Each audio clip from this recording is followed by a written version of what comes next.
Estudo da Torá. Livro de Yohanan. Capítulo 19. O que aconteceria à humanidade se a proteção de Elohim lhes fosse retirada? E ela fosse entregue às consequências da maldade carnal? Veja, não estamos explanando a consequência da ira divina, mas somente a consequência do afastamento da bondade e misericórdia celeste. Ao entrarmos no terreno do inimigo de Elohim, não fazemos mensura de suas reais intenções, de suas reais expectativas e suas nefastas vontades. Satã nos tem como arqui-inimigos desde a fundação do mundo, pois cria ele ter os direitos sobre a possessão da terra. Quando maledicentemente enganou nossos pais no jardim do Éden, nunca saberemos o que de fato nos aconteceria se a proteção divina nos fosse retirada da terra, pois isto se chama misericórdia. Porém, Yeshua, ele sim sofrera e fora entregue às maldades mais macabras que um ser humano pode realizar, sendo ele um instrumento nas mãos do Pai da escuridão. E agora estava ele ali, em pé, depois de uma noite inteira sem dormir, nem comer, nem beber algo. Quem sabe os seus sentidos estivessem apurados, quem sabe ainda estivesse ofegante, pois sabia que brevemente não seria ele entregue nas mãos de seres tão pequenos e fracos como a nossa ínfime raça, mas sabia que a própria boca do inferno se lhe abriria para que pudesse tragá-lo. Seria ele agora entregue nas mãos das mais perversas ordens infernais, para que sofresse todo tipo de agrura e maltratamento que um ser humano pode sofrer. Mas mesmo assim, ainda havia um flagelo maior. A santa e perfeita e completa ira de Elohim contra o pecado. Ela que rasga, que destrói e que confirma a verdadeira justiça do universo, seria toda, sem qualquer margem de bondade e misericórdia derramada sobre um único homem. Quem poderia suportar tal castigo? Quem poderia fazê-la cumprir em sua mais perfeita plenitude? Somente o Filho unigênito de Elohim o poderia, e ninguém mais. Fora ele açoitado com todas as formas de castigo possíveis, fora de certa maneira desfigurado, pois fora entregue nas mãos dos soldados, mas não a eles, mas a homens possuídos pelo mais puro espírito da violência. Não bastasse isso, ainda estes soldados ainda o feriram, quanto em meio ao mais baixo sarcasmo e ironia, fizeram para ele uma coroa de espinhos e com um caniço lhe bateram na sua face. E lhe cobriram com um pedaço inteiriço de um tecido roxo para que se apresentasse à multidão. Fora escarnecido de todas as formas, e diziam em meio a irônicos risos: "Salve o Melech dos Yehudins, ou Rei dos Judeus." E lhe batiam o seu rosto. Ao vê-lo desfigurado, nem mesmo o próprio Pilatos o reconhecera. E o vendo, tenta mais uma vez confirmar que diante daquela multidão estava o Rei dos Judeus. Não era de sua vontade que os seus soldados o tratassem dessa maneira, pois teoricamente tal coisa nunca tinha acontecido. Não com tanta violência. Não vira Pilatos em Yeshua qualquer resquício de iniquidade que o condenasse. Estava ele acostumado a tratar com todo tipo de criminosos e desordeiros, mas ali estava alguém que era de fato muito diferente. E diz isso confirmando: "Não achei nele qualquer tipo de crime." Mas sequencialmente ele mesmo mostra o Filho de Elohim, naquele estado perturbador, dizendo: "Aqui está o homem." Eu providenciei para fazer a minha parte. Mesmo que tal cena chocasse qualquer um que visse, mesmo assim tomadas pelo furor, eles mesmos exclamavam que não interessava vê-lo maltratado, mas que o final deveria ser o da morte, e que deveria ser feito sob a pena de cruz. Ao ver isso, ele mesmo, Pilatos, tenta devolver-lhes aquele homem, pois bem sabia que não era culpado. Mas não entendia o porquê de quererem eles a sua morte. Então Pilatos recebe informação que lhe paralisa dos pés à cabeça. Ora,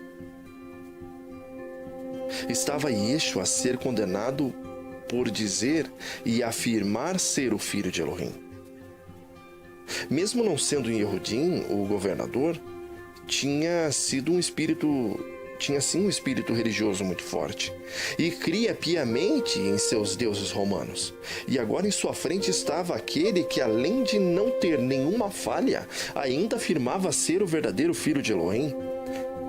Sabia Pilatos, após juntar todas as peças daquele quebra-cabeça, que de fato ali estava alguém que não vinha desse mundo, mas do próprio céu.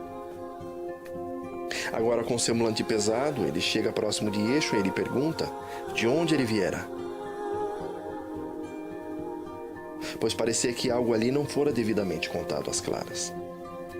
E então roga, com grande preocupação, para que o filho argumentasse qualquer coisa para que ele pudesse livrá-lo da morte, pois ele tinha este poder naquele momento.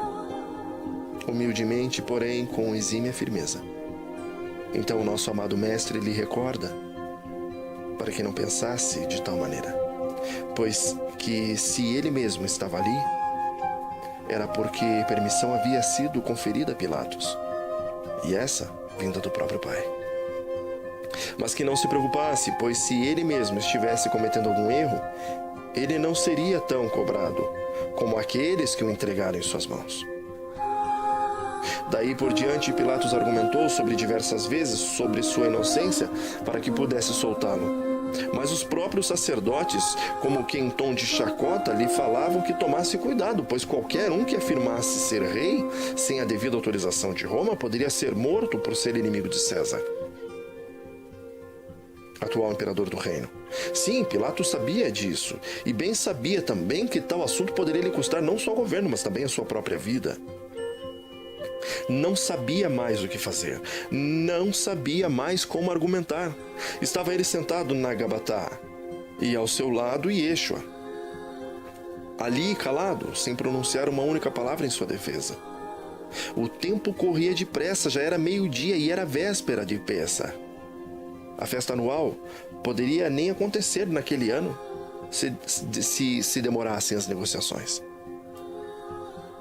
Mais uma vez, como se fosse chamado de alerta do próprio Elohim para que reconhecesse que ele de fato é Melech de Israel, Pilatos argumenta aqui. Assim ele diz: aqui está o rei de vocês, e vocês ainda querem matá-lo? Quando derradeiramente houve a sentença final: não temos outro rei senão César. Era como se naquele momento estivesse traçado o futuro daquela nação. Porém, ali também estava traçado o futuro da humanidade. E assim se fez. Assim sendo, então colocaram sobre os ombros de Yeshua aquela que seria a ferramenta de sua execução. E foi ele levado para um monte que se chamou Gólgota, ou Monte da Caveira, e ali foi pendurado entre dois ladrões. Mas ainda assim, a humilhação não havia parado. De súbito vem um soldado com uma placa na mão e prega sobre a sua cabeça. E o seu anúncio é: Yeshua Natsiri, Malach Rem Yehudim. Ou seja, Yeshua, rei dos Yehudins, dos judeus. Ao ver tal placa, os sacerdotes então questionam a Pilatos por que aquela placa estava ali. Pois ela deveria ser: sou eu o rei dos judeus. Como quem não aguentando mais tanta discussão, então Pilatos os repreende dizendo: eu escrevi o que escrevi. Agora estava ele pendurado na cruz. e logo abaixo os soldados. Queriam a roupa real? Mas, como era um tecido único, repartiram entre si, então, aquele pano, testificando assim o que diz a profecia. Em Terrilim, Salmo 22, 18. Também ali debaixo choravam as mulheres Miriam, mãe de Yeshua, a sua irmã Salomé, também Miriam, mulher de Cleopas, e Miriam, de Magdala. Também estavam Yohanan, o amado Talmidim. Aqui um verdadeiro motivo para a briga maior pelo povo da cristandade. Ora, o próprio Yeshua falou que Miriam era mãe dos discípulos, sendo assim é mãe de todos nós. E é o que eles dizem. Ora, a verdade é simples. Chocante, mas simples. A Torá ordena que quando o marido morre, a viúva deve ficar com os filhos. Sendo o filho mais velho como o novo homem da casa, sendo ele então responsável por sua mãe. Mas se o filho também morresse, devia a mulher ficar como sendo responsabilidade de um parente mais próximo. Porém, se não houvesse qualquer parente, ela estaria passiva de morar na rua como pedinte, pois ninguém a acolheria. E Yeshua bem sabia disso. Sabia também que o discípulo amado cuidaria de sua mãe, se ele lhe pedisse. Então, pensando no bem-estar do futuro de Miriam, ele apresenta-os como sendo mãe e filho. E assim se fez, e Yohanan cuidou de Miriam até a sua morte, e assim ele fez. Yeshua bem sabia que todo o plano estava completo. Mas ainda faltavam alguns detalhes, e assim pediu algo para beber. E lhe ofereceram então vinagre, porém ele mesmo não bebeu, mas cansado naquele momento entregou-se à morte e assim bradou: está feito.